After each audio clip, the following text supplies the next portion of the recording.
ప్రార్థన.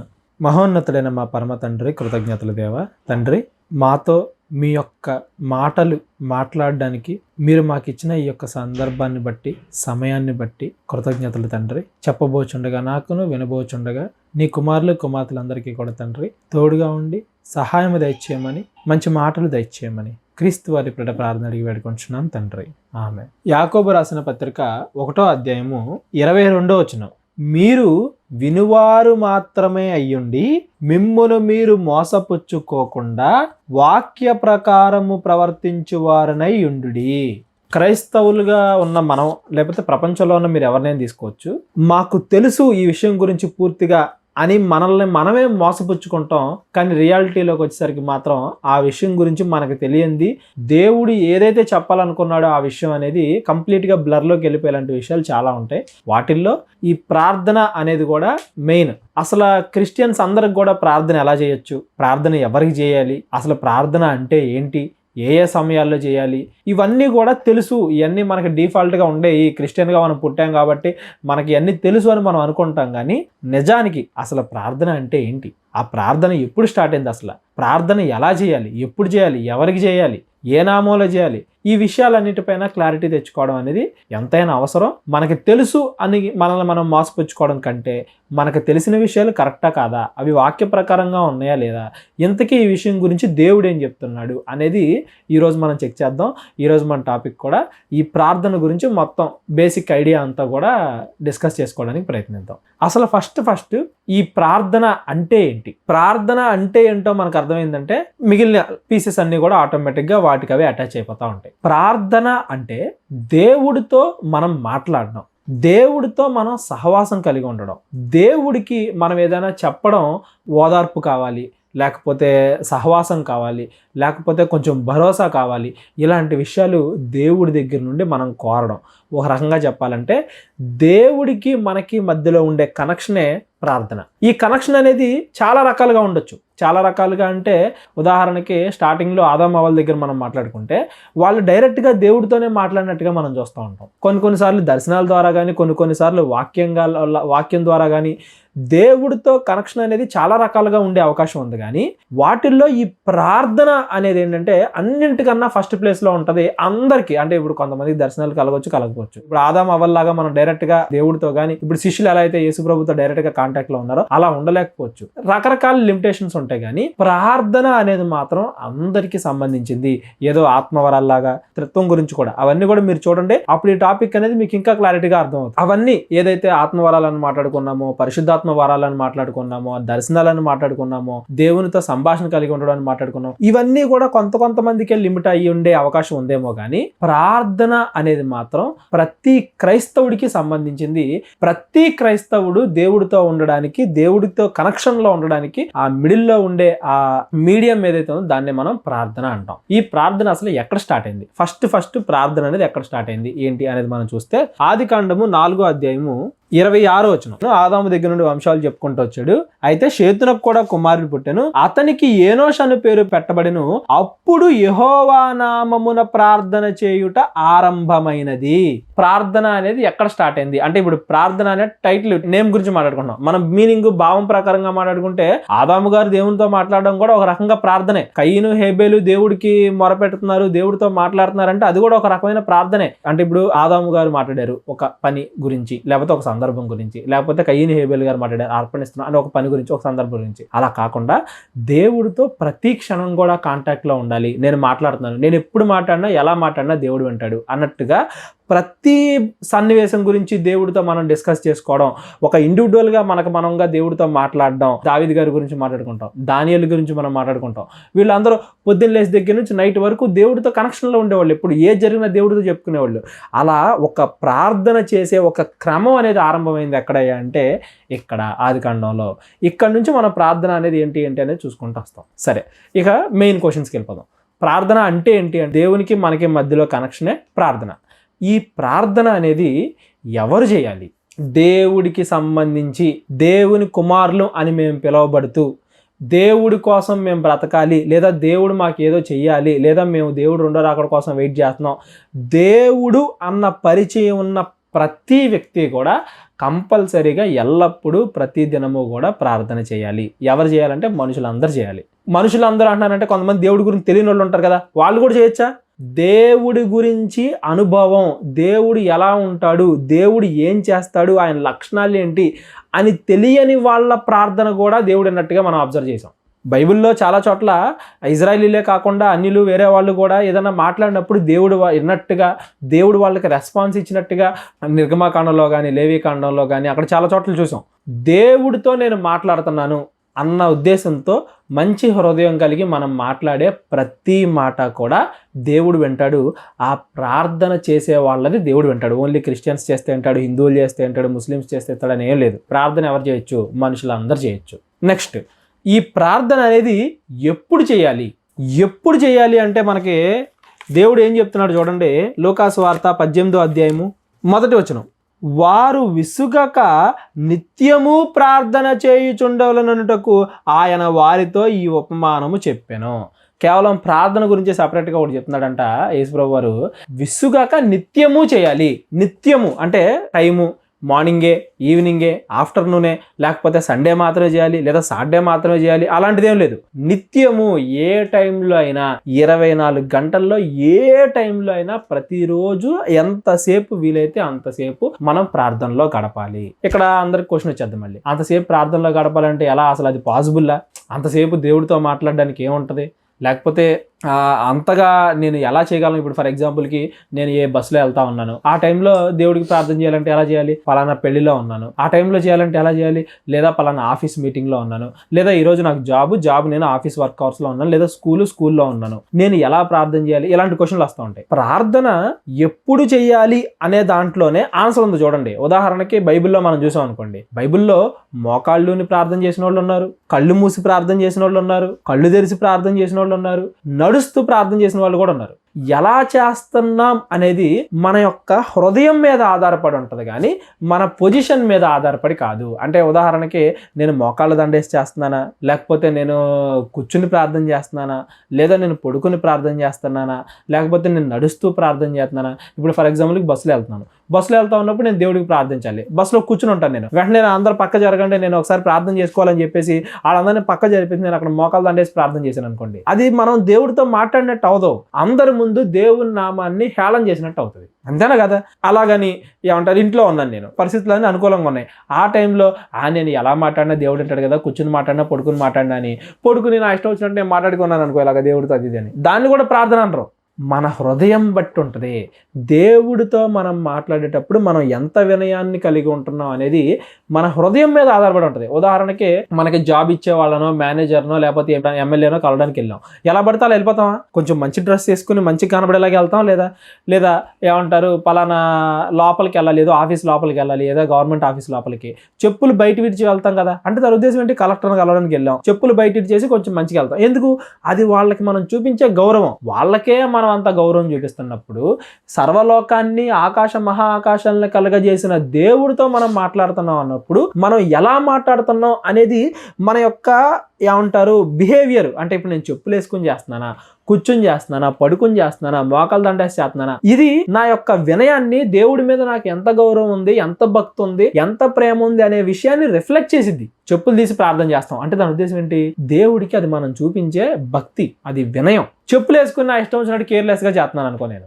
అలాగని ఆ సమయంలో కాకుండా బస్సులో ఉన్నా, నేను పలానా షూ వేసుకున్నా, ఏదో ఏమంటారు ఒక రకంగా ఉన్నా, అందరూ ఉన్నారు పక్కన కూర్చుని ఉన్నా, ఆ టైంలో చెప్పులు షూస్ అన్ని తీసేసి మంచిగా ఇచ్చేసుకుని అందరినీ పక్క జరగమని చెప్పేసి మోకాలు దండేసి బస్సులో ప్రార్థన చేస్తున్నాను అనుకోండి, అది ఎలా ఉంటుంది?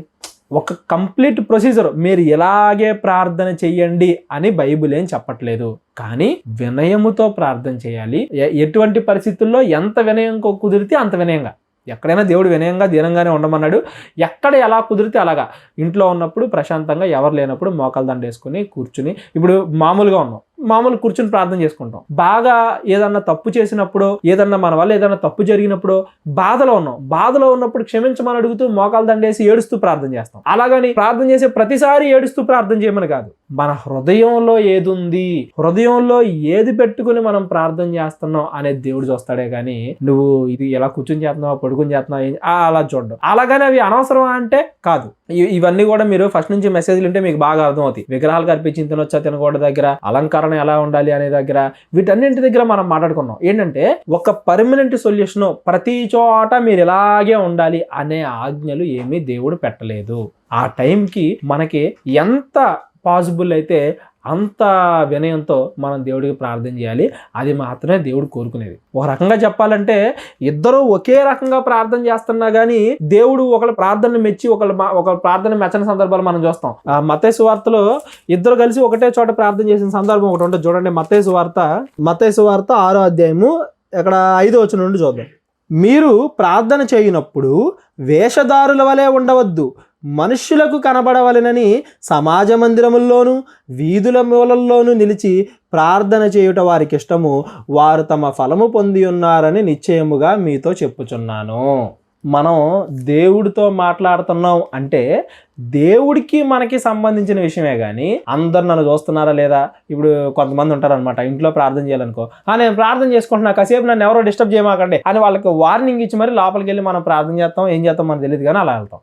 అంటే ఏంటి, ఎదుటి వాళ్ళు నేను ప్రార్థన చేస్తున్నాను అనుకోవాలి, నా గురించి గొప్పగా అనుకోవాలి. అందరు చూస్తున్నప్పుడు ఒకలాగా ప్రార్థన చేయడం, ఎవరు లేనప్పుడు ఒకలాగా ప్రార్థన చేయడం. ఒకటే మీరు ఇమాజినేషన్ చేసుకోండి, మనం ప్రార్థన చేసేటప్పుడు దేవుడు మన ముందున్నాడు, దేవుడితో మనం మాట్లాడుతున్నాం అని ఊహించుకుని మనం ప్రార్థన చేస్తున్నామా, లేదా కళ్ళు మూసుకుని ఏదో ఒకటి మనకి ఏది అనిపిస్తే అది మనతో మనమే మాట్లాడుకుంటున్నాం. చాలా మంది ఏంటంటే ప్రార్థన అనేది దేవుడితో మాట్లాడడం అనుకోరు, వాళ్ళతో వాళ్ళే మాట్లాడుకుంటారు. నేనున్నా నాకేం కావాలి, దేవుడితో మాట్లాడుతున్నానన్న సెన్సే నాకు ఉండదు. నాతో నేనే నాకు ఇది కావాలి, నాకు అది కావాలి, నాకు ఇది కావాలి, ఏదో నాకు కావాల్సినవన్నీ కూడా నేను రిమైండ్ చేసుకుంటున్నట్టుగా, నాకు కావాల్సినవన్నీ కూడా నేను ఏదో లిస్ట్ చేసుకుంటున్నట్టుగా, నాలో నేనే మాట్లాడుకుంటున్నట్టుగా చాలా మంది మాట్లాడుకుంటారు. కానీ దేవుడు ఉన్నాడు, దేవుడు వింటున్నాడు. నిజంగా మనం ఒక కలెక్టర్ దగ్గరకో లేకపోతే ఒక సీఎం దగ్గరకో ఒక మినిస్టర్ దగ్గరకో మాట్లాడడానికి వెళ్ళాం అనుకోండి, ఎంత వినయంగా మాట్లాడే ప్రతి మాటనే ఎంత శ్రద్ధగా, ఇప్పుడు ఒకటే మాట 100 సార్లు చెప్తాం, వాళ్ళకి ఒక ఆర్డర్లో చెప్తాం, ఒక బాధ్యతతో చెప్తాం. వాళ్ళు ఎందుకంటే వాళ్ళు వింటున్నారు.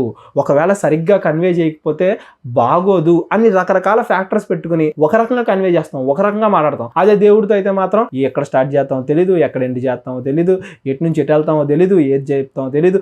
ఏదో దేవుడితో మాట్లాడుతాం అన్న ఫీల్ కాకుండా మనలో మనమే మాట్లాడుకుంటున్నట్టు. ఒక్కసారి సడన్ గా దేవుడు అమ్మా నీ ప్రార్థన నేను వింటున్నాను అన్నాడు అనుకోండి పైనుండి, ఏంటి ఇప్పుడు దాకా వినేశావా, అసలు ఇప్పుడు దాకా నేను ఏం చెప్పాను, ఏం అడిగాను అని మనమే గుర్తుపెట్టుకోలేని పరిస్థితిలో చాలా మంది ప్రార్థన చేస్తున్నారు. మంచిగా ప్రార్థన చేసే వాళ్ళు అందరూ నేను ఏమనట్లేదు, కానీ ఎవరైతే ప్రార్థన యొక్క ఇంపార్టెన్స్ తెలియకుండా, దానికి మనం ఇవ్వాల్సిన గౌరవం ఎంత ఉంది, అది ఎంత ఇంపార్టెంట్ది అని తెలియక ఎలా పడితే అలా ప్రార్థన చేస్తున్నారో వాళ్ళందరి గురించి నేను మాట్లాడుతున్నాను. వాళ్ళందరూ తెలుసుకోవాల్సింది ఏంటంటే, మీరు ప్రార్థన చేసేటప్పుడు దేవుడు వింటాడు కాబట్టి జాగ్రత్తగా ప్రార్థన చేయండి. ఆయన లోపల మనసును చూస్తాడు. ఉదాహరణకి పైనుండి దేవుడు చూస్తూ ఉన్నాడు, ఇంట్లో ఎవరైనా చనిపోయారు, పెద్దోళ్ళు, నాయనమ్మో తాతయ్య ఎవరో ఒకరు చచ్చిపోయారు, వాళ్ళ ఫోటో దగ్గరికి వెళ్ళి ఏది పడితే అది మాట్లాడుతున్నప్పుడు వాళ్ళు వింటున్నారు అని మనం ఫీల్ అవుతామా? అసలు అవ్వం. ఏదో మనం ఏదైతే చెప్పాలనుకుంటున్నామో మనతో మనం చెప్పుకుంటున్నట్టుగా ఆ ఫోటో ముందు మాట్లాడతాం. అదే రియల్ గా వాళ్ళు మన ముందు బతికున్నారనుకో, అప్పుడు వాళ్ళతో అలాగే మాట్లాడతామా? అలాగే దేవుడు రియల్గా ఉన్నప్పుడు దేవుడితో మనం అలాగే మాట్లాడతామా? నేను ఇది వింటున్నాను, ఇది తదాస్తు, లేకపోతే నువ్వు ఇది ఇలా అడుగుతున్నావు, నువ్వు ఇలా చేస్తున్నావు అని దేవుడు చెప్పినప్పుడు ఇప్పుడు దాకా దేవుడు విన్నాడా ప్రార్థన అని ఆశ్చర్యానికి గురయ్యేలాగా ఉన్నామా?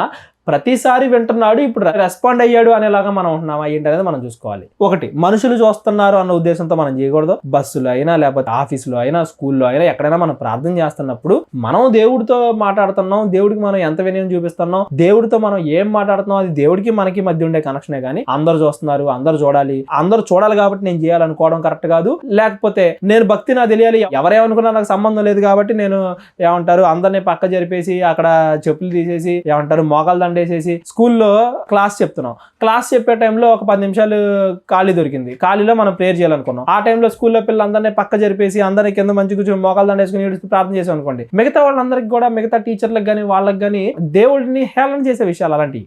జనాలు ఏమనుకుంటారు అని ఆలోచించి వాళ్ళ కోసం ప్రార్థన చేయకూడదు, అలాగని వాళ్ళ ముందు దేవుడిని అపహేళన కూడా చేయకూడదు. అదే చెప్తున్నాడు దేవుడు. 6వ వచనం, నీవు నీ ప్రార్థన చేయనప్పుడు నీ గదిలోనికి వెళ్ళి తలుపులు వేసుకొని రహస్యమందున్న నీ తండ్రికి ప్రార్థన చేయుము, అప్పుడు రహస్యమందు చూచు నీ తండ్రి నీకు ప్రతిఫలం ఇచ్చును. మరియు మీరు ప్రార్థన చేయవలనప్పుడు అన్యజనుల వలె వ్యర్థమైన మాటలు పలకవద్దు, విస్తరించి మాట్లాడుట వలన తమ మనవి వినబడునని వారు తలంచుచున్నారు. మీరు వారి వలె ఉండకుడి, మీ తండ్రిని అడగక మునిపే మీకు అక్కరగానున్నవేమో ఆయన ఆయనకు తెలియను. విస్తారముగా అంటే దాని ఉద్దేశం ఏదైతే అనవసరమైన విషయాలు ఉంటాయో వాటి గురించి మీరు దేవుడి దగ్గర కాదు, అవసరం, ఇది నా లైఫ్కి అవసరం అనుకునే ప్రతిదీ దేవుడి గురించి అడగండి. కానీ కొంతమంది ఉంటారనమాట, నేను క్రిస్టియన్స్ లో కూడా చూశాను, ఏమంటారు, వాళ్ళు ఏదో మిగతా భక్తులు వాళ్ళు ఏదో రామకోట రాస్తున్నట్టుగా మనోళ్ళు స్తుతుల కోట్లు, స్తోత్రం కోట్లు, అంటే 1,000 సార్లు స్తుతి, 1,000 సార్లు స్తోత్రం. అది దేవుడి దగ్గర మాట్లాడడం లేకపోతే దేవుడితో చేయడం, అంటే అది ఏమనుకుంటారంటే దేవుడికి మనం చూపించే భక్తి అనుకుంటారు. కానీ దేవుడు అంటున్నాడు, మీరు అలా అన్ని జనుల వలె ఉండొద్దు, మీరు మీ మనసులో బలంగా ఏదైతే కోరుకుంటున్నారో అదే డైరెక్ట్ గా దేవుడితో మాట్లాడండి, కానీ వాళ్ళ ఆచారాలు ప్రార్థన దగ్గర తీసుకొచ్చి మీరు ఫాలో అవ్వద్దు అంటున్నాడు దేవుడు. ఇంకా కొంతమంది ఈ వరుస కొంతమంది వేరేలాగా అర్థం చేసుకుని, దేవుడికి తెలుసు కదా ఎలాగో మనం ఏం కావాలనుకుంటున్నామో ఇంకెందుకు ఆడడం అని కొంతమంది ప్రార్థన చేయడం మానేస్తారు. ఈవెన్ దో దేవుడి మీద భక్తి ఉన్నా, బైబిల్ మీద నాలెడ్జ్ ఉన్నా, ఇప్పుడు దాకా మనం ఏదైతే వాక్యాలు చదువుకున్నా అవన్నీ విన్నా కానీ డైలీ ప్రార్థన చేసుకోవడం, ఏదైనా సందర్భం వస్తే దేవుడిని అడగడం, పలానా సందర్భంలో నాకు ఈ హెల్ప్ కావాలి ప్రభా, ఇది చెయ్యి ప్రభా, లేదా నాకు తోడుండు ప్రభా, లేదా నేను పలానా మెసేజ్ చెప్తున్నాను, లేదా నేను పలానా మీటింగ్కి వెళ్తున్నాను, లేదా నేను పలానా పనికి వెళ్తున్నాను, నాకు ఇక్కడ ఇది రావాలి, ఈ జాబ్ రావాలి, లేకపోతే ఈ చదువు దగ్గర ఇది రిజల్ట్ రావాలి అని దేవుడిని అడగకుండా ఎలాగో దేవుడికి తెలుసు కదా అని చెప్పేసి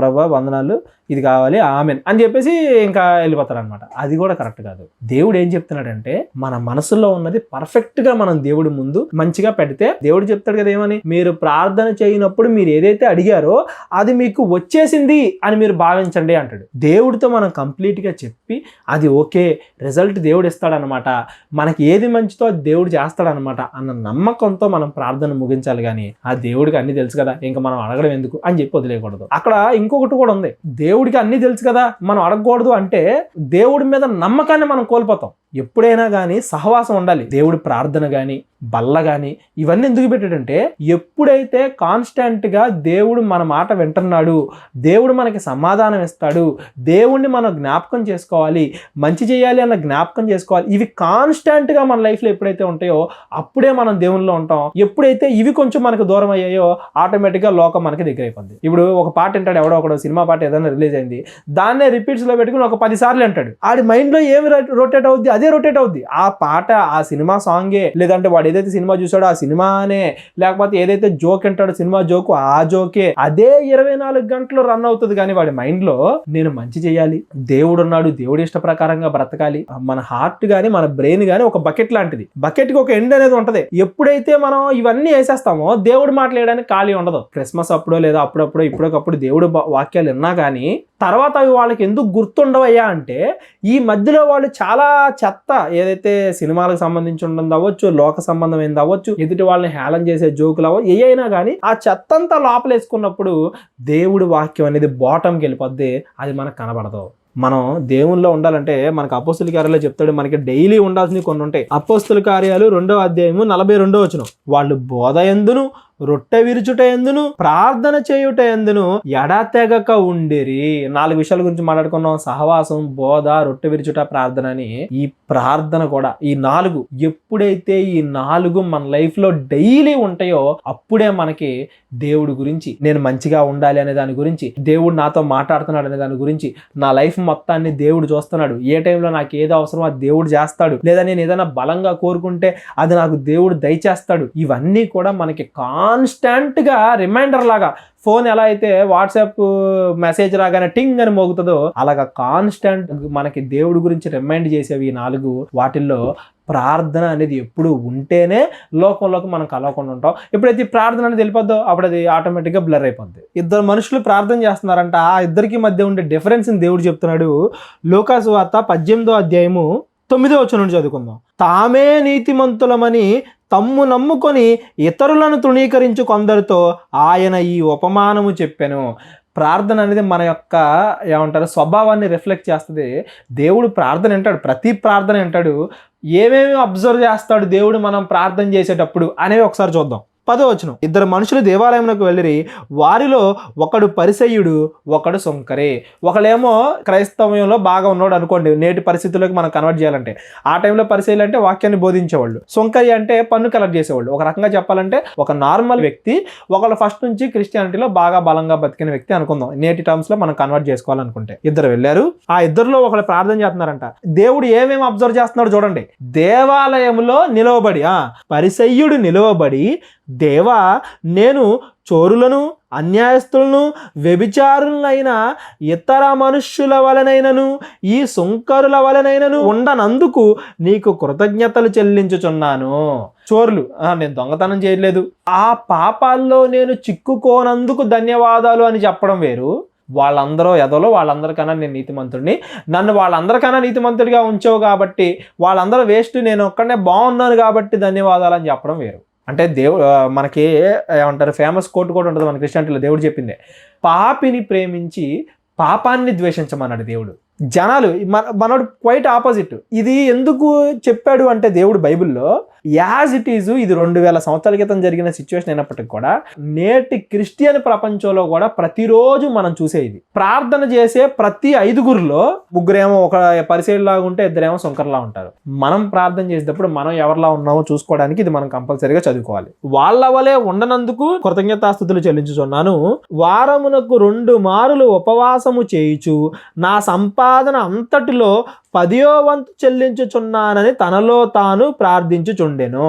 అంటే లోపల ఉద్దేశం ఎలా ఉంది, నేను సువార్త చేస్తున్నాను అనుకో, ఎగ్జాంపుల్కి నేను వాక్యం చెప్తున్నాను అనుకో, అసలు నేను వాక్యం చెప్పినట్టుగా ఇంకెవరు చేయట్లా, ఇంకెవరు చెప్పట్లా, అసలు నేను చేసినంత సేవ ఇంకెవరు చేయట్లా, లేకపోతే సేవకుడి గురించి కాకుండా విశ్వాస గురించి మాట్లాడుకున్నాను అనుకో, అసలు నేను రోజు చర్చకొస్తున్నా, ప్రతి వారం చర్చకొస్తున్నా, వాళ్ళు రాట్లా, వాళ్ళతో పోలిస్తే నేను చాలా బెటర్, నేను రోజు ప్రార్థన చేస్తున్నా, వాళ్ళు రాట్లా, వాళ్ళతో పోలిస్తే నేను చాలా బెటర్, నాకు ఈరోజు మేడ కావాలి, నాకు ఈరోజు ఇల్లు కావాలి, నాకు ఈరోజు ఇంకా ఎక్కువ ఆస్తి కావాలి, లేకపోతే నా అప్పులు ఉన్నాయి, ఆ అప్పులు ఇంకా పెరిగి నేనే వేరే వాడికి అప్పులు ఇచ్చేలాగా ఉండాలి, సడన్గా నాకు లాటరీ తగలాలి, వీటి గురించి కూడా ప్రార్థన చేసేవాళ్ళు ఉన్నారు, మీరేం ఆశ్చర్యపడద్దు.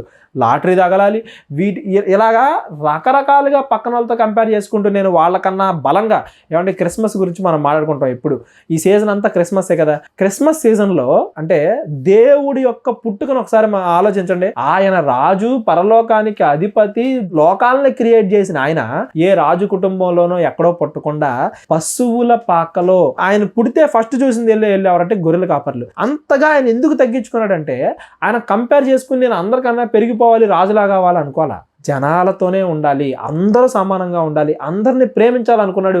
ఆ కాన్సెప్ట్కి పూర్తి వ్యతిరేకంగా కనబడట్లే మనకి ఇక్కడ ప్రార్థన. అంటే ఆ ప్రార్థన అతని యొక్క స్వభావాన్ని రిఫ్లెక్ట్ చేస్తుంది. ఈరోజు మన ప్రార్థన కూడా మన స్వభావాన్ని రిఫ్లెక్ట్ చేస్తుంది. మన ప్రార్థన కూడా ఎలా ఉంది. నెక్స్ట్, అయితే సుంకరంట చాలా దూరంగా నిలిచి ఉండి ఆకాశము వైపు కన్నులెత్తుటకైనను ధైర్యము చాలక రొమ్ము కొట్టుకొనుచు. అంటే దేవుడి వైపు కన్నులెత్తడానికి కూడా ధైర్యం సరిపట్లేదంట మనోడికి. ఆ స్వభావాన్ని చూడండి. రొమ్ము కొట్టుకొనుచు దేవా పాపినైన నన్ను కరుణించుమను పలికెను, అతని కంటే ఇతడు నీతిమంతుడిగా తీర్చబడి తన ఇంటికి వెళ్ళానని మీతో చెప్పుచున్నాను. ఇద్దరిలో ఎవరు ప్రార్థన చూసాడంటే దేవుడు విస్తారముగా ప్రార్థన చేసినట్టుగా మనకి ఇక్కడ పరిసేయుడి గురించి కనబడుతుంది, కానీ సుంకరి విస్తారంగా ప్రార్థన చేసినట్టుగా మనకు కనబడుతుందా? బాధతో ఒక్క మాట చెప్పినా కానీ హృదయపూర్వకంగా చెప్పినట్టు మనకు కనబడుతుందా? అతని కంటే ఇతడు నీతిమంతుడని తీర్చేశాడంట అక్కడే. ఆ ప్రార్థనను బట్టి నీతిమంతుడిగా తీర్చబడి ఇంటికి వెళ్ళిపోయాడంట. వన్స్ ఇద్దరు వెళ్ళారు, ఒకళ్ళు మంచిగా బయటకు వచ్చారు, ఒకళ్ళు దేవుడికి వ్యతిరేకంగా బయటకు వచ్చారు. ఇంతకీ మంచిగా బయటకు వచ్చింది ఎవరయ్యా అంటే ప్రార్థన చేసేటప్పుడు మంచి హృదయంతో చేసిన వ్యక్తి ఎవరైతే ఉన్నారో అతను మంచిగా బయటకు వచ్చాడంట. ప్రార్థన ఎందుకు చేస్తామో మనం ఫస్ట్ అసలు అన్ని రకాలుగా కోణాలు మాట్లాడుకుని ఆ తర్వాత మళ్ళీ ఇక్కడికి వద్దాం ఈ సందర్భంకి. ఎందుకంటే ఈ సందర్భం చాలా ఇంపార్టెంట్. యేసు ప్రభు వారు ప్రార్థన కోసమే సపరేట్గా ఈ ఉపమానం చెప్పినట్టుగా మనకు కనబడుతుంది. అసలు ప్రార్థన ఎందుకు చేయాలి? మనం ఈ లోకంలో బ్రతుకుతున్నాం కాబట్టి ఈ లోకం యొక్క పాపాలు మనకు అంటకుండా ఉండడానికి, ఈ లోకం ఏవైతే బాధల్లో లేకపోతే చిక్కుల్లో ఉందో ఆ చిక్కుల్లో మనం కూడా అదే శోధనలో మనం పడిపోతామో. అపవాది లోకం ద్వారా ఎంతో మందికి ఇబ్బందులు పెట్టింది. పెళ్ళని, డబ్బని, ఒక పెళ్లి చేయాలంటే ఎంత అప్పు చేయాలి, ఒక ఇల్లు కట్టాలంటే ఎంత అప్పు చేయాలి, డబ్బులు ఎంత కావాలి, అన్నం లేకపోతే అద్దె కట్టాలి, అవి కట్టాలి, ఈ కట్టాలి, ఎన్ని కావాలంటే ఎంత డబ్బులు కట్టాలి. ఇలాగ ఈ లోకంలో ఉండే ఆచారాల చుట్టూ తిప్పుతూ అపవాది మనల్ని శోధనలో పడేస్తుంది. ఆ శోధనలో నుండి బయటికి రావడానికి మనం ప్రార్థన చేయాలి. మత్తయి సువార్త 26వ అధ్యాయము 41వ వచనం, మిమ్మును శోధనలో ప్రవేశింపకుండునట్లు మీరు, మనం శోధనలో పడిపోకుండా ఉండాలంటే ఏం చేయాలంట? మెలకువగా ఉండి ప్రార్థన చేయాలంట. ఇంకోటి, మనకి ఏదన్నా అవసరతలు ఉంటాయి. ఎగ్జాంపుల్కి ఎదుటోళ్ళతో కంపారిజన్ కాకపోయినా దీనివల్ల నేను ఇంకా మంచిగా ఉండలేకపోతున్నాను, నా సమయం అంతా కూడా ఈ అప్పులు తీర్చడం దగ్గరే అయిపోతుంది, లేదా నా సమయం అంతా కూడా ఈ బాధలు తట్టుకోలేక నేను దేవునిలో ఉండడానికి నాకు చాలా ఇబ్బందిగా ఉంది అని మనకి ఏ అయితే అవసరతలు ఉన్నాయో ఆ అవసరాలన్నీ దేవుని అడిగితే అడుగుడి మీకు ఇవ్వబడును అన్నాడు దేవుడు. మత్తయి సువార్త 7వ అధ్యాయము 7వ వచనం, అడుగుడి మీకు ఇవ్వబడును, వెదకుడి మీకు దొరుకును, తట్టుడి మీకు తీయబడును, అడుగు ప్రతివాడును పొందును, ప్రతివానికి దొరుకును, తట్టువానికి తీయబడును. అంటే అడుగడి మనకు అన్నీ వస్తాయంటే అన్నీ కాదు, మనం మంచి హృదయంతో, ఇందాక చూసాం కదా, సుంకరుడు పరిచయుడు ఉన్నాడు, మంచి హృదయంతో అతడు పాపిని నన్ను క్షమించన్నాడు, క్షమించబడి బయటకు వచ్చాడు. అప్పటికప్పుడే ప్రార్థన అనేది కేవలం ఏమంటారు దేవుడిని అడగడానికి దానికి దీనికి కాదు, మార్పు కోసం. ప్రార్థన ద్వారా దేవుడు క్షమిస్తాడా? క్షమిస్తాడు. చూడండి, అది కూడా యాకోబు రాసిన పత్రిక 5వ అధ్యాయము 15వ వచనం, విశ్వాస సహితమైన ప్రార్థన ఆ రోగిని స్వస్థపరుచును, ప్రభువు అతనిని లేపును, అతడు పాపములు చేసిన వాడైతే పాపక్షమాపణ పొందును. ఎప్పుడైతే మనం ప్రార్థన చేస్తాం అప్పటికప్పుడే పాపక్షమాపణ. ఆ టైంలోనే స్వస్థత. ఇప్పుడు ఫర్ ఎగ్జాంపుల్ రోగాల్లో ఉన్నప్పుడు అవ్వచ్చు, మనకి ఏదైనా అవసరతల్లో ఉన్నప్పుడు అవ్వచ్చు, మనం ఏదైనా శోధనలో ఉన్నప్పుడు అవ్వచ్చు, మనం కష్టాల్లో ఉన్నప్పుడు దేవుడికి మనం ప్రార్థిస్తాం, దేవుడి యొక్క రెస్పాన్స్ని మనం పొందుకుంటాం. దేవుడు మనల్ని ఎలా కృప చూపిస్తాడు, ఎలా దాన్ని మన దగ్గర నుండి దూరం చేస్తాడు, ఆ శోధనని, లేకపోతే ఆ రోగాన్ని, లేకపోతే ఆ పాపాన్ని ఎలా మన దగ్గర నుండి దూరం చేస్తాడు అనే దానికి ప్రార్థన అనేది ఒక మీడియం. దాని ద్వారా ఈ పనులన్నీ చేస్తాడు. రెండోది, ఓన్లీ మన కష్టాల కోసమే కాదు, సంఘ కష్టాల కోసం కూడా మనం ప్రార్థించాలి. పేతురు గారు చెరసాల్లో ఉన్నప్పుడు సంఘస్థులందరూ కూడా ప్రార్థన చేసినట్టుగా మనకు కనబడుతుంది పేతురు గారి కష్టాల్లో ఉన్నప్పుడు. అలాగే పౌలు శీలయ కష్టాల్లో ఉన్నప్పుడు, వాళ్ళని చెరసాల్లో పెట్టినప్పుడు, చాలా మంది వాళ్ళని కొడుతున్నప్పుడు సంఘస్థులు పౌలు శీలయ కోసం ప్రార్థించినట్టుగా మనం చూస్తాం. ఎక్కడో శిష్యులు కష్టాల్లో ఉండి వాళ్ళకి ఏదో కరువు సంభవించినప్పుడు వాళ్ళ గురించి ప్రార్థన చేసినట్టుగా మనం అపోస్తుల గురించి చూస్తాం. సంఘ కష్టాల్లో ఉన్నప్పుడు, సంఘ కాపరి కష్టాల్లో ఉన్నప్పుడు కూడా మనం ప్రార్థన చేయాలి. అది కూడా మనకు ఉంటుంది. చూడండి, అపోస్తుల కార్యాలు 12వ అధ్యాయం 5వ వచనం, పేతురు చెరసాల్లో ఉంచబడిను, సంఘమైతే అతని కొరకు అత్యాసక్తితో దేవునికి ప్రార్థన చేయుచుండెను. సంఘ కాపరి కష్టాల్లో ఉన్నప్పుడు, లేదా సంఘము కష్టాల్లో ఉన్నప్పుడు, లేదా సంఘ క్షేమం కొరకు పౌలు గారు సంఘ క్షేమం కోసం ప్రార్థన చేసినట్టుగా మనం ఆయన ప్రతి పత్రికలు చెప్పుకుంటూ వస్తాడు. నేను మీ కొరకు ఎల్లప్పుడూ ప్రార్థన చేస్తున్నాను, మీ క్షేమం కొరకు ఎల్లప్పుడూ ప్రార్థన చేస్తున్నాను, మీరు ఎప్పుడు మీ విశ్వాసాన్ని కాపాడుకోవాలని ప్రార్థన చేస్తున్నాను. మనం కష్టాల్లో ఉన్నప్పుడు ప్రార్థన చేయడం, మనకు మంచి జరిగినప్పుడు దేవుని కృతజ్ఞతాస్తుతులు చెల్లించడం, సంఘం కష్టాల్లో ఉన్నప్పుడు ప్రార్థన చేయడం, సంఘానికి ఏదైనా దేవుడు మంచి చేసినప్పుడు దేవుడు కృతజ్ఞతలు తెలియజేయడం. సంఘము మన గురించే కాదు, రాజుల గురించి కూడా, అధిపతుల గురించి కూడా దేవుడు ప్రార్థన చేయమన్నాడు. తిమోతి రాసిన మొదటి పత్రిక 2వ అధ్యాయం 2వ వచనం, రాజుల కొరకును అధికారుల కొరకును విజ్ఞాపనలు, ప్రార్థనలు, యాచనలు, కృతజ్ఞతాస్తుతులు చేయవలెనని హెచ్చరించుచున్నాను.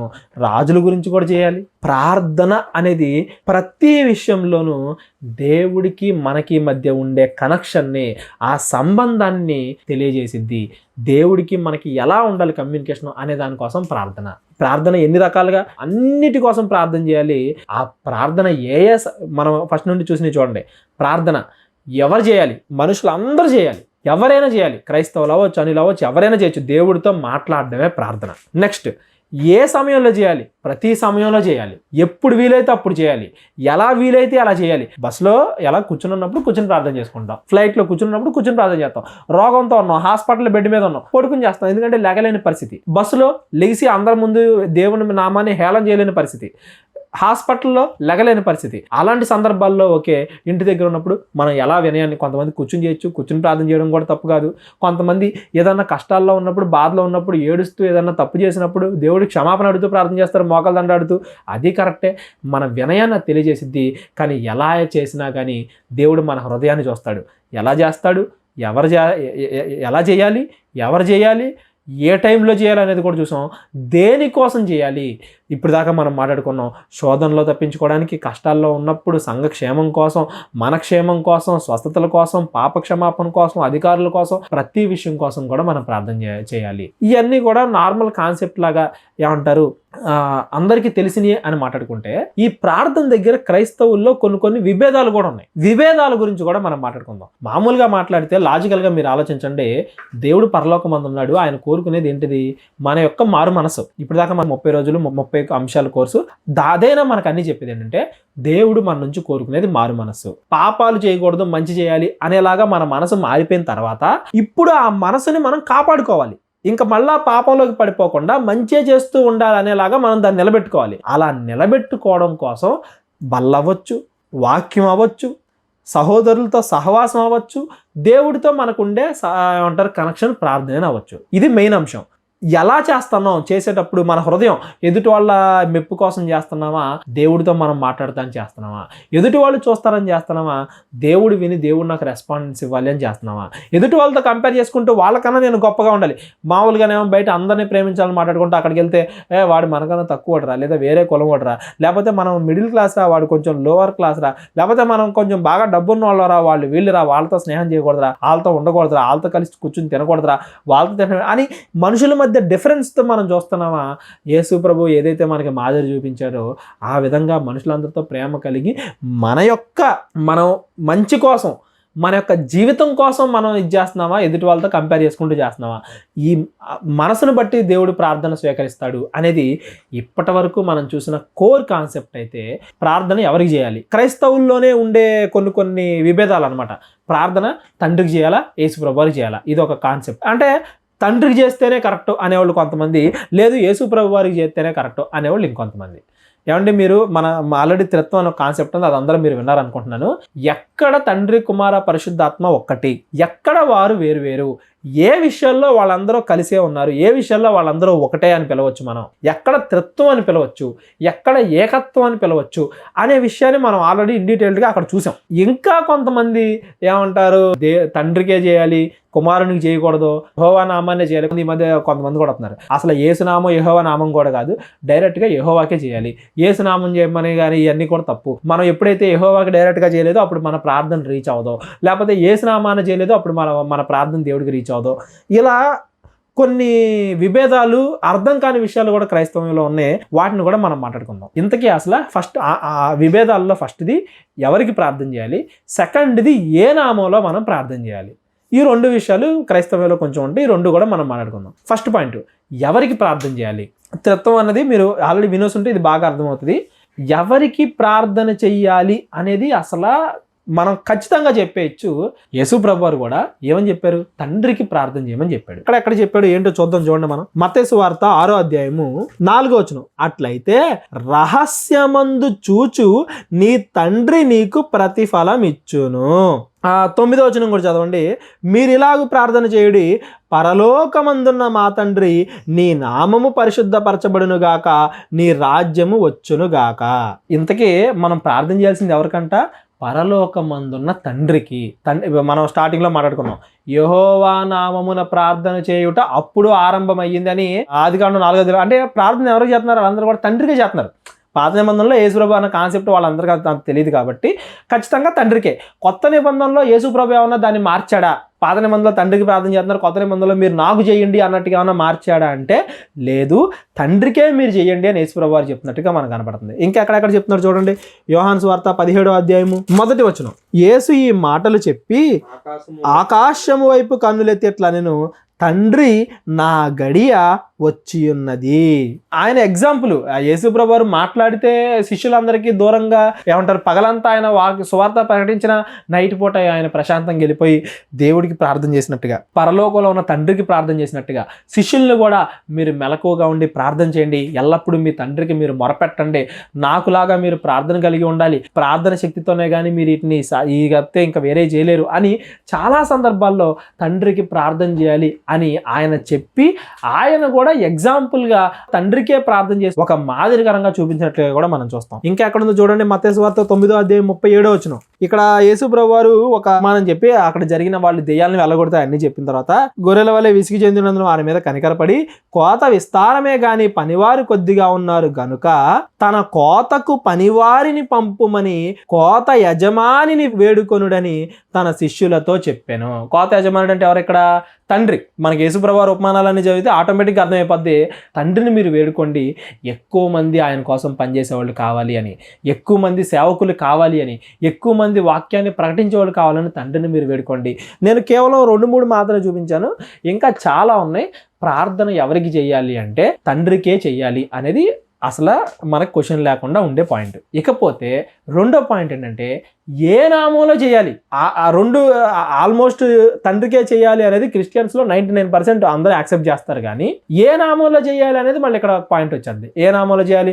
యేసుక్రీస్తు నామంలో చేయాలా, లేకపోతే ప్రార్థన కూడా తండ్రి కుమార పరిశుద్ధాత్మ నామంలో చేయాలా, లేకపోతే యేసునామంలో చేసినా యేసునామంలో చేయపోయినా అది డైరెక్ట్గా యేసుప్రభుకే చేసినట్టు అవుతుంది కదా ఏంటి అనేది కూడా ఒక రకంగా క్వశ్చన్. అసలు మామూలుగా మాట్లాడుకుంటే మనం ఇదంతా లెక్క చేయాల్సిన అవసరం లేదు. ఎందుకంటే దేవుడు మన హృదయాన్ని చూస్తాడు. కానీ పలానా నువ్వు యేసునామంలో చేసావా, జీసస్ నేమ్ మీద చేసావా, ఈసాయి నేమ్స్ మారుతుంటాయి కదా, తెలుగులో యేసు, హిందీలో ఈసాయి, ఇంగ్లీష్లో జీసస్. మరి దేవుడు ఒకటే ఇంటే మిగతా అని అంట. ఆయన దేన్ని చూస్తాడంటే హృదయాన్ని చూస్తాడు. మరి ఇవన్నీ మనం ఎందుకు మాట్లాడుకుంటున్నాం అంటే మనకు ఒక క్లారిటీ కోసం, ఎదుటోళ్ళు ఎవరన్నా మనతో ఒకసారి మాట్లాడడానికి వస్తే మనం వాళ్ళకి చెప్పడం కోసం ఇంత లాజికల్గా మనం మాట్లాడుకుంటున్నాం. మామూలుగా మాట్లాడుకుంటే దేవుడు నువ్వు యేసునామాన్ని చేసినా, యెహోవా నామాన్ని చేసినా, ఎలా చేసినా నీ ప్రార్థన వింటాడు దేవుడు. ఆయన ఏమి ఇదిగో నా అడ్రస్ మారిపోయింది, పాత నిబంధనలు అయితే ఓకే కానీ కొత్త నిబంధనలు నా అడ్రస్ మార్చేశాను, పోస్ట్ కార్డు మీద అడ్రస్ సరిగ్గా రాయిపోతే అది కరెక్ట్గా వెళ్దాం అనే రకం కాదు. ఆయన ఇవాళ మీరు నా అడ్రస్ కాకుండా వేరే అడ్రస్ రాస్తే పోస్ట్ కార్డు నాకు రాదు. కానీ దేవుడి దగ్గర అలాంటిది ఏం లేదు కదా. మీరు కరెక్ట్గా చివరిలో యేసునామం అని వాడకపోతే, లేకపోతే తండ్రి నామం అని వాడకపోతే, లేకపోతే ఫస్ట్లో తండ్రికి కాకుండా యేసయ్య అని స్టార్ట్ చేసి మీరు యేసయ్యకే ప్రార్థన చేస్తే ఆ ప్రార్థన ఆయన చెవులకు చేరదు, ఆయన వినడు ఆ ప్రార్థన ఆయన అసలు లెక్క కూడా చేయడు. అలాంటిది ఏం లేదు కదా. అలా ఉంటే ఆయన దేవుడు ఎందుకు అవుతాడు? తండ్రి కుమార పరిశుద్ధాత్మ నామం అని మాట్లాడుకుంటాం కదా. అసలు అది దైవత్వం యొక్క లక్షణం ఎలా అవుతుంది? ఒకవేళ అడ్రస్ మారిపోయింది కాబట్టి నీ ప్రార్థన నేను స్వీకరించను అనుకుంటే.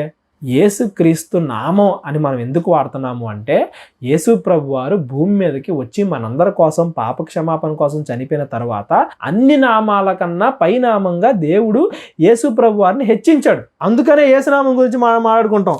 యోహాను సువార్త 14:13 మీరు నా నామమున దేనిని అడుగుదురో తండ్రి కుమారుని యందు మహిమపరచుటకై దానిని చేతును. బేసిక్ ఎగ్జాంపుల్, అందరికి అర్థమైపోయే ఎగ్జాంపుల్. పలానా నాకు పోస్ట్ మీరు రాశారు అన్నాను అనుకో. నేను పోస్ట్ మీరు రాశారు, నా దగ్గరికి వచ్చింది, డైరెక్ట్గా మీరే తీసుకొచ్చి ఇచ్చారా, లేకపోతే మధ్యలో ఎవరన్నా వచ్చి ఇచ్చారా? మధ్యలో పోస్ట్ మ్యాన్ ఎవరో ఒకరు ఉన్నారు కదా. ఇంకో ఎగ్జాంపుల్ చెప్పాలనుకో, మీరు నాకు ఫోన్ చేశారు, మీరు నాతో మాట్లాడుతున్నారు, ఏమంటారు? నేను ఫోన్ చేసి పలానా బ్రదర్తో మాట్లాడాను అంటారే కానీ మీరు డైరెక్ట్గా నాతో మాట్లాడారా?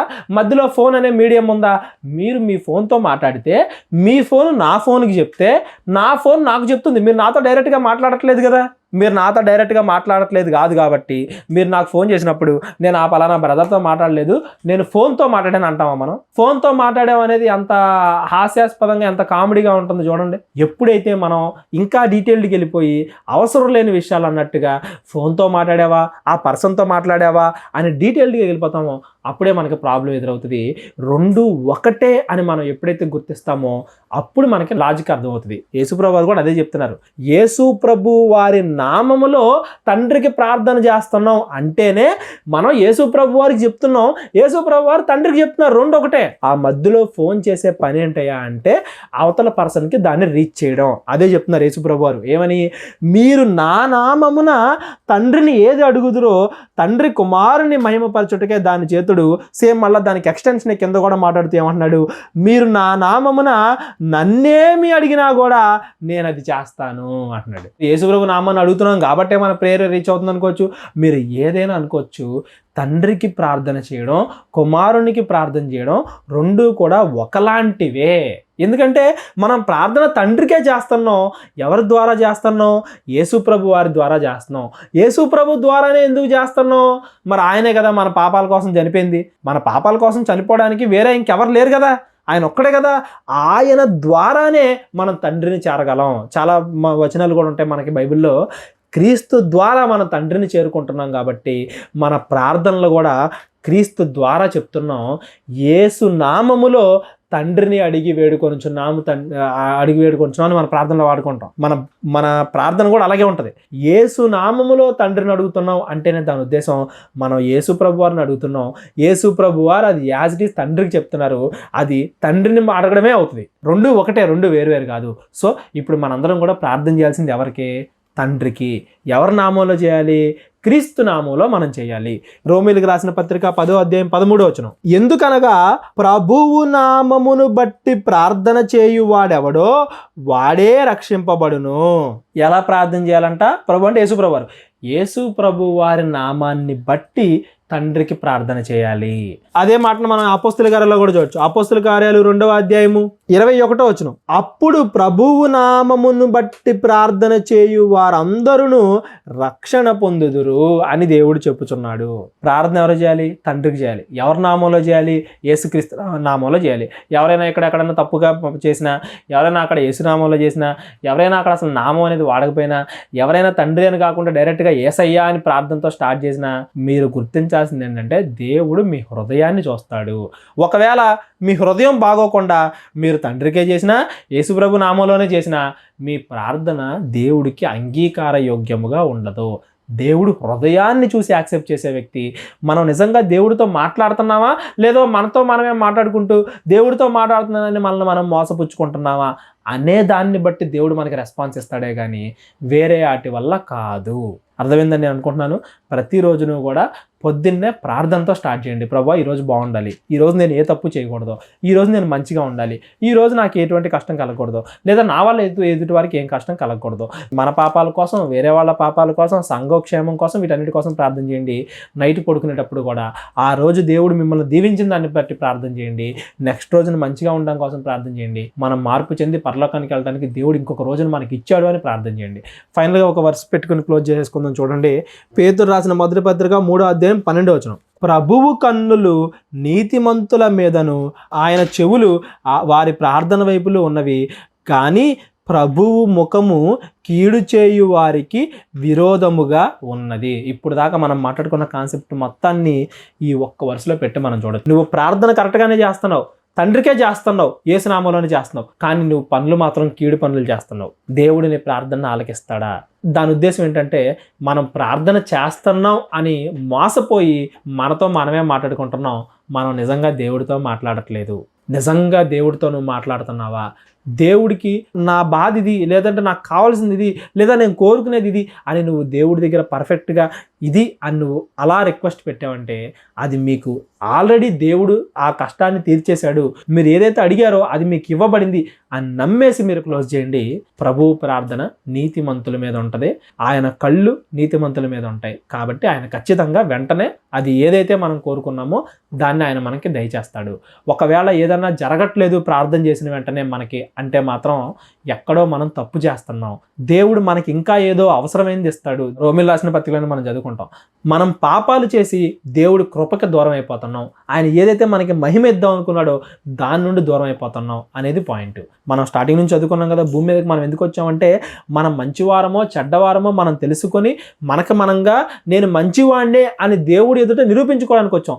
దానికోసం మిగతా అన్నీ జరుగుతున్నాయి. కానీ ఏదో చచ్చిపోయేదాకా బతకాలి కాబట్టి ఆ బతుకు కోసం ఏది కావాలంటే ఏది కావాలంటే అదే అని అలా అడగకండి. 2 ఆకాశంలో 2 పిచ్చుకలు ఉన్నా కానీ ఒక్కటి కూడా ఆయన సెలవు లేకుండా నేల రాలదు. వాటికంటే శ్రేష్ఠులం మనం. మనకి ఏం కావాలో దేవుడికి తెలుసు, ఏ టైంలో కావాలో దేవుడికి తెలుసు. దాన్ని గ్రహించి అర్థం చేసుకుని దాని ప్రకారంగా మనం ప్రార్థించే ఆ ఆలోచనల్ని, ఆ జ్ఞానాన్ని ఇవ్వమని దేవుడికి మనం ప్రార్థన చేస్తే అన్ని విషయాలు కూడా మనకు అర్థమవుతాయి. ప్రార్థన చేసుకుందాం, కళ్ళు మూసుకుందాం. ప్రార్థన. మహోన్నతులైన మా పరమ తండ్రి, కృతజ్ఞతల దేవా, జరుగుతున్న పరిస్థితులను అర్థం చేసుకోవడానికి, మా జీవితంలో మాకు ఎదురయ్యే ప్రతి సమస్యనవ్వచ్చు, ఆనందకరమైన విషయం అవ్వచ్చు, దేన్నైనా కానీ మీ జ్ఞానముతో ఆలోచించి అది మాకు క్షేమకరమైనదో లేకపోతే కీడును తెచ్చేదో మేము గ్రహించి తెలుసుకునే శక్తిని మాకు దయచేయండి. ఆ జ్ఞానాన్ని దయచేయండి. దాని ప్రకారంగా ఏ విషయాలు మిమ్మల్ని ప్రార్థనలో అడగాలి, ఏ విషయాలు మేము రెస్పాన్స్ పొందుకోవాలి, ఏ విషయాల్లో మా ప్రవర్తన సరిచేసుకోవాలి అనే విషయాలు మాకు తెలియజేయండి. సమయానుకూలంగా మంచి మాటల్ని, మంచి ఆలోచనల్ని, మంచి మాటలు దయచేయండి. ఎటువంటి పరిస్థితుల్లో అయినా కానీ తండ్రి, మా హృదయాన్ని బట్టి, మా హృదయపు ఆలోచనలను బట్టి మా ప్రార్థన మీరు వింటారు అని మేము జ్ఞాపకం చేసుకొని దాని ప్రకారంగా మా యొక్క ప్రార్థనలు మేము చేయడానికి మాకు సహాయం దయచేయండి తండ్రి. ప్రతి విషయంలోనూ కూడా మమ్మల్ని ముందుకు నడిపిస్తున్నందుకు మరొకసారి కృతజ్ఞతలు తెలియజేసుకుంటూ మరలా మేమందరము కలుసుకొని మరొక విషయం గురించి మాట్లాడుకునేలాగున కృప చూపించి సహాయము దయచేయమని, తోడుగా ఉండమని క్రీస్తు వారి పేరిట ప్రార్థన అడిగి వేడుకొంచున్నాం తండ్రి. ఆమేన్.